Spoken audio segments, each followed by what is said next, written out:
అమరావతి పనులకు పీఎం మోదీ శంకుస్థాపన చేస్తున్న నేడు చరిత్రలో నిలిచిపోయే రోజు అని సీఎం చంద్రబాబు అన్నారు.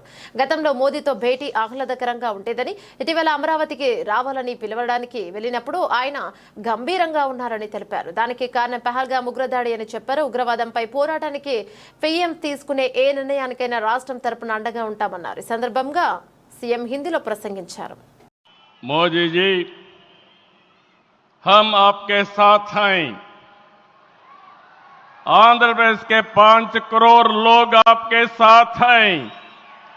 पूरा देश आपके साथ हैं। ఒకసారి గట్టిగా చెప్పండి, వందే మాతరం, వందే మాతరం. నేను వందే అంటే మాత్రం అని గట్టిగా చెప్పాలి. వందే వందే వందే. భారత్ మాతాకి, భారత్ మాతాకి, భారత్ మాతాకి. ఈరోజు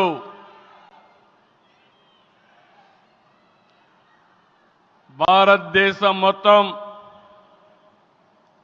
మోడీ గారి నాయకత్వంలో ఈరోజు సంపూర్ణంగా సమర్థించే పరిస్థితిలో ఉన్నారు. ఈ సందర్భంగా ఒక్క విషయం మీ అందరి దృష్టికి తీసుకురావాల్సిన అవసరం ఉంది.